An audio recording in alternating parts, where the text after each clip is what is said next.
Ecoanalítica. Balance del mundo económico.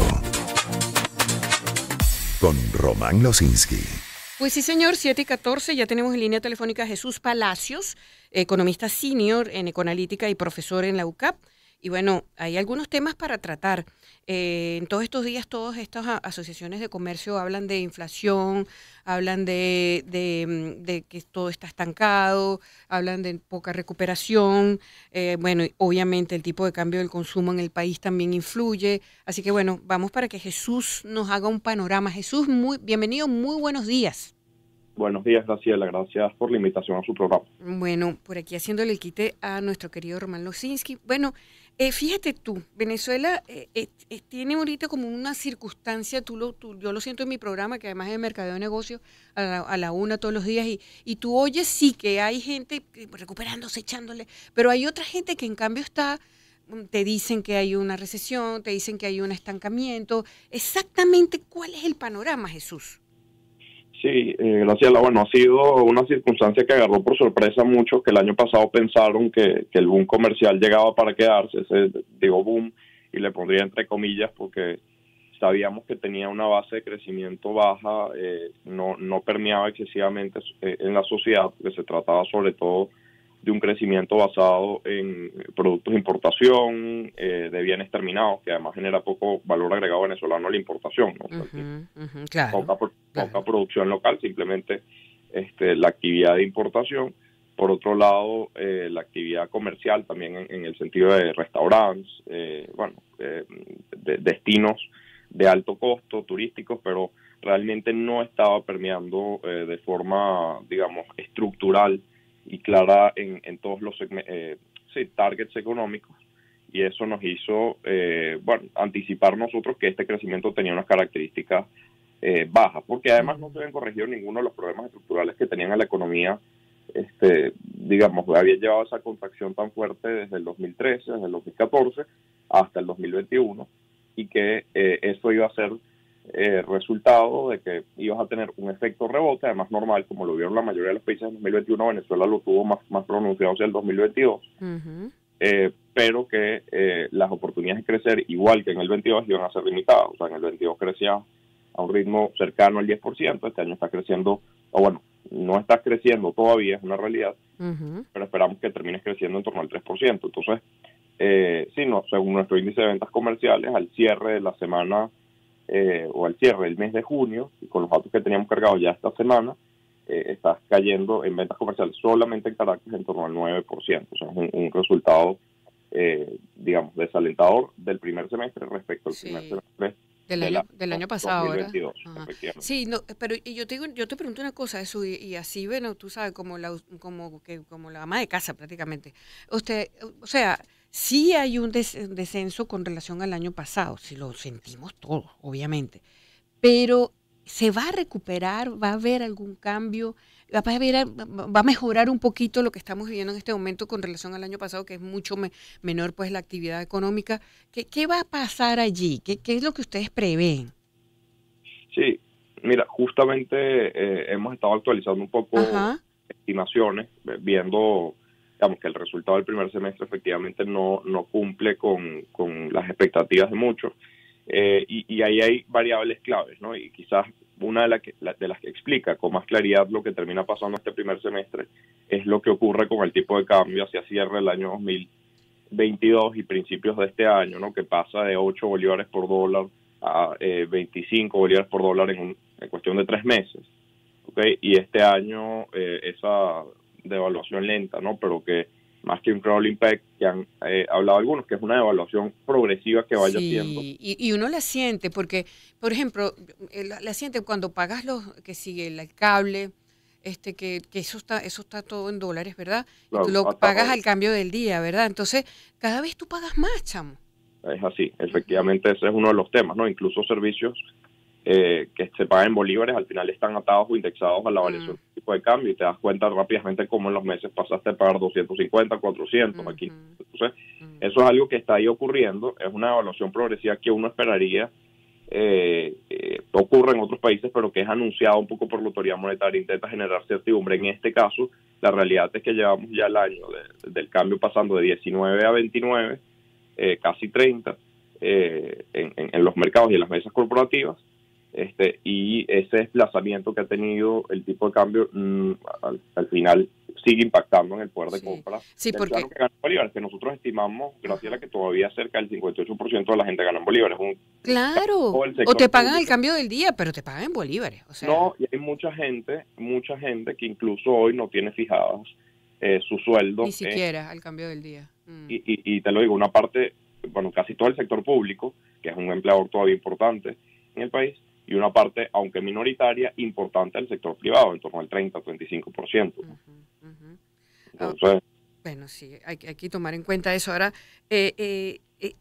fíjate que no hay como tal yo no quiero llamar evaluación, porque tú sabes, uno se mete en camisa 11 varas diciendo esas cosas, pero sí hay como un contagotas ahí, chuc, chuc, chuc, y la cosa se va sintiendo poco a poco, si no es que de un día para otro cambia el precio del dólar con relación al bolívar, pero ese pequeñísimo goteo influye. sí, correcto. O sea, y lo digo directamente. Además, hay una relación muy directa entre la devaluación del tipo de cambio y lo que tienes luego, o los movimientos del tipo de cambio y lo que tienes luego también en inflación, ¿no? Claro. ¿Y el consumo? Exactamente. En una economía que tiene muchos bienes importados, gracias es normal que al final el comerciante que tiene que reponer los bienes importados tenga que ir ajustando sus precios en la medida en la que varía el tipo de cambio para cubrirse y poder reponer inventario. Si no, imagínate cómo queda el expuesto cuando no actualice precios y tenga que salir a volver a poner los productos en sus anaqueles, ¿no? Entonces, ahora, ¿qué se puede hacer? O sea, es muy difícil porque el dinero al final no te rinde, aunque incluso sea el cambio del día, sí, es lo que te explicaba, si uno tiene que pagar servicios al cambio del día también, entonces es un círculo vicioso. sí, la aspiración es un poco del lado del gobierno, ojalá pudiera ponerse un poco más en orden los aumentos de la liquidez monetaria, o sea, cuando se realizan realmente emisiones monetarias con una compensación adecuada en dólares que se ponen en las mesas de cambio. Se ha visto que las divisas en mesas de cambio han subido más o menos, ya están en promedio en 300 millones en los últimos meses, han llegado a estar en 400 millones, eso es, digamos, bastante dinero en el sistema, pero hay que entender que con un tipo de cambio que se deprecia de forma tan rápida, también hay mucha presión de la gente por salir a cambiar inmediatamente los bolívares que tengan, ¿no? Entonces, a pesar de que es mucho más que lo que se ponía en las mesas de cambio hace un año y medio, estos 300, 400 millones, pues la demanda también es fuerte porque la gente está justamente buscando cubrirse de la pérdida patrimonial o sí, la pérdida que pueda causar la depreciación en su poder de compra en bolívares, ¿no? Y es entendible. Claro. Ahora, fíjate, tú hace un ratico me hablabas de los destinos de alto costo, de los restaurantes de las Mercedes, pero también allí hay poca afluencia. Se dice que ha bajado. Leía unas declaraciones que hacen referencia a que, bueno, esas zonas también están sufriendo. Sí, efectivamente. Y es que tienes dos cosas aquí, ¿no? Primero, el año pasado un sobredimensionamiento de ese mercado, una anécdota. Claro, totalmente. Que el me iba a conseguir por un tema de trabajo en un lugar y quedamos, la persona con la que me iba a conseguir y yo, en vernos en un restaurante de un nombre. Pues cuando llegué... Era otro nombre. No, pues cuando llegué al restaurante, lo curioso fue que llegamos a un mismo restaurante en dos zonas distintas, uno en Chacao, otro en Los Palos Grandes, que tenían el mismo nombre. Entonces, los nombres están sobresaturados, ¿no? Imagínate tú, sí. Pero bueno, y lo digo lo de sobresaturado porque se abrieron más de 200 restaurantes, números de las cámaras de centros comerciales y restaurantes el año pasado, y pues eso es un target que estás apuntando quizás al 5 o 7% de la del población, mercado. claro. Entonces es muy limitado la gente que tiene acceso a eso y la oferta fue excesivamente alta justamente. Bueno, a veces no se hacen bien los estudios, la planificación que puede estar detrás de la apertura de un restaurante son inversiones quizás asociadas a retornos rápidos, porque la gente está pensando desde el lado de los inversionistas o la gente que tiene posibilidades de hacer este tipo de negocios, que es una inversión de retornos rápidos y corto plazo, porque bueno, justamente cómo intentar mitigar el riesgo país con retornos rápidos, pero cuidado porque se pensó el año pasado, en 2021, que era un negocio que no tenía pérdida, y sí, la que demostración está pasando que si no tienes una oferta de calidad, estás apuntando a un target muy pequeño, y que incluso no solamente calidad, sino también si eres muy costoso, te puedes quedar fuera de mercado y se te puede devolver totalmente el retorno que esperabas en corto plazo. No, y fíjate que lo que tú dices, Jesús, es de verdad, el porcentaje de personas que pueden ir a esos lugares es muy reducido. Porque, bueno, quizás uno antes pudiera ir, bueno, tú sabes, en los fines de semana comerse algo en la calle, pero uno lo piensa. O sea, ya va. Sí. Esto está afectando a todo el mundo. Es muy poca la gente que puede irse a dar el lujo, porque realmente es un lujo de comer en restaurantes todos los fines de semana y gastarse, no sé, una cantidad de dinero X, ¿no? Sí, totalmente. Y Así. eso se siente. Ujú.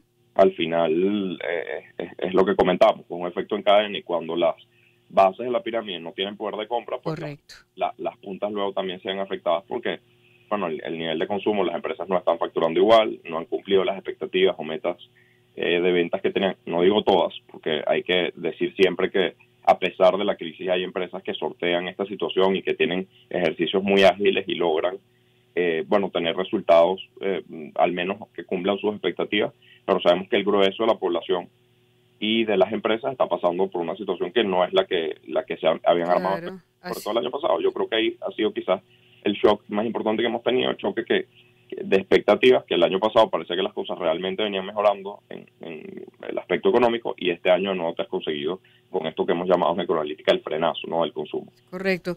Y además, fíjate que comenzó la semana con estos datos del Observatorio Venezolano de Finanzas que decían que el primer trimestre de 2023 la actividad económica había registrado una caída de 8.3 en comparación con el periodo anterior, y la inflación, según el Fondo Monetario Internacional, que decía que iba a cerrar en 400, porque todo esto que tú estás comentando y que nos estás explicando influye directamente en la inflación.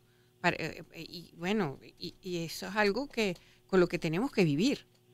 Sí, nos hemos acostumbrado en los países del primer mundo, la gente se alarma porque la inflación llegó en algún momento del primer mundo, incluso países de la región, ¿no? Para no llevar el caso quizás a escenarios tan distintos, pero países como Colombia, Brasil, la inflación llegó apenas a 2 dígitos, es decir, los números entre 12 y 13% el año pasado, y las alarmas de cómo puede impactar eso en consumo se detonaron inmediatamente. Entonces, nosotros hemos estado acostumbrados a vivir en un escenario de muchísima más incertidumbre y sobre todo esa perspectiva de que los precios cambian de forma mucho más volátil. Sí, sí. Y ya sabemos también un poco convivir con eso, ¿no? El venezolano sabe convivir con altos niveles de inflación, ha tomado como referencia sobre todo de precios cuánto significa eso en dólares, pero hay que recordar desde un punto de vista social que todavía entonces todo el mundo no gana en dólares. Entonces, a pesar de que las cosas estén referenciadas en dólares, para mucha gente se le hace cada vez más cuesta arriba poder cumplir los mismos compromisos o pagar los mismos bienes a los que aspiran, ¿no? Claro. Si tú ganas en bolívares, obviamente es una dificultad que te digan un precio en dólares. Sí, y estamos hablando, Graciela, tomando el dato que decía, de inflación, igual la inflación en bolívares va a estar en torno al 400%. O sea, así viene por lo menos hasta ahora. Ojalá, y la expectativa es que se mueva un poco, pero vamos a ver si se cumple. Y la inflación en dólares, que es quizás el indicador que está más pendiente la gente hoy en día, probablemente cierre en torno a 20-25%, que es muchísimo. Imagínate tú, en dólares. Exacto, tomando en cuenta que tienes a la mayoría de los países del mundo con variaciones del 10%, que está o por debajo. Y aquí 25, échale pichón. Ahora, Juan, perdón, Jesús, óyeme, o sea, te lo vuelvo a preguntar para concluir. ¿Qué se espera? ¿Qué va a pasar, no? Mira, ojalá, Graciela, bueno, por algún lado, con estas campañas que ha tenido el gobierno de generación de más ingresos, intentar centralizar los ingresos de PDVSA, con la campaña que ha tenido en los últimos meses, realmente genera ingresos fiscales mayores, tenga una mayor capacidad de estabilizar el cambio, y que eso de alguna forma repercuta en que tengamos un segundo semestre de mejor consumo, que es nuestra expectativa, y si digo base, o sea, si esperamos un mejor segundo semestre que primero. Creo que lo que ha pasado en consumo también ha limitado mucho la capacidad de los comercios y en general en los distintos rubros de ajustar precios arriba. Entonces, bueno, el año pasado la inflación en dólares, lo habíamos dicho en Ecoanalítica, había cerrado en torno al 52%. Este año probablemente sea la mitad, quizás un poco menos incluso. Y eso Bueno, pasa por lo que comento, si no demandan los bienes, ¿cómo los comercios van a ajustar los precios de sus bienes al alza, ¿no? Entonces, Ujú. ahí tienes como un techo, pues, de lo que puedes hacer en términos de precios, porque seguir ajustando y que la gente no te compre tampoco va a Claro, ser no puede. Y tampoco negocio. puedes estar permanentemente en una oferta, Jesús.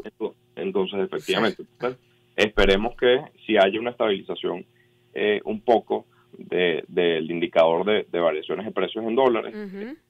esperamos que efectivamente eso repercuta en que tenga sectores, los que hemos llamado nosotros en la economía sectores ganadores, que crezcan, sobre todo los más básicos, pues alimentos, cuidado personal, salud, algunos quizás destacados,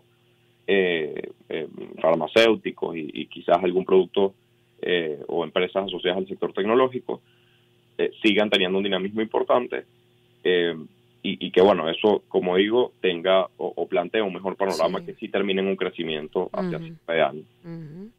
Bueno, excelente, Jesús. De verdad, como todos los miércoles, muchas gracias a Ecoanalítica y a ustedes, pues, por presentarnos y ayudarnos a entender, ¿no? Un abrazo, buenos días. Gracias, Graciela, por la invitación. Claro que sí, ya te llevaré a mi programa, querido. ¿Ok? Hasta luego. Jesús Palacios, economista senior.